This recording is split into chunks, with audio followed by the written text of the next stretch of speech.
Hi friends, మగ్గం design బ్లౌజెస్తో మళ్ళీ మీ ముందుకు వచ్చేసాను. ఒకసారి చూసేసేయండి. Boat neck, front back elephant design, yellow colour pattern, orange colour and ఇదేమంటారు blue colour types of blouses తీసుకొని వచ్చేసానండి. స్కాలప్ వర్క్ ఇచ్చాము ఒక దగ్గర. మళ్ళీ దీంట్లో ఎలిఫెంట్లో మనం శారీలో ఎలా ఎలిఫెంట్స్ వచ్చాయో సేమ్ అలానే మనం దీంట్లో బ్లౌజ్లో మనం దిప్పామండి. అలానే డ్రా చేసి అలానే మనము ఆ ఎలిఫెంట్ సైజ్లోనే రావాలన్నట్టు చేసాము.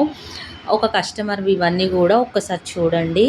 జర్జోజీ వర్క్, ఖర్దానా, మన శారీలో ఏ థ్రెడ్స్ వస్తే అలాంటి కలర్ మ్యాచ్ చేసేసి అలానే చేసేసామండి. ఒక ఆరెంజ్ కలర్ బ్లౌజ్లో చూడండి, స్మాల్ ఎలిఫెంట్స్ ఇచ్చాము. 4 ఎలిఫెంట్స్, ఒక 1 హ్యాండ్ పైన 4 ఎలిఫెంట్స్ వచ్చేలాగా డిజైన్ చేశాము. అండ్ ఇంకోటి పింక్ అండ్ ఎల్లో శారీకి కూడా అలానే చేసాము. చూసేసేయండి. దానిపైన ఒక డాల్ కూడా కూర్చుంటుంది ఎలిఫెంట్ పైన. ఇంకో బ్లౌజ్ కూడా చూడండి, మొత్తం కర్జానా, జర్జోజీ ఆ వర్క్తో ఇచ్చామండి. ఒకసారి చెక్ చేసేయండి. కామెంట్ బాక్స్లో కామెంట్ చేయండి. Bye bye.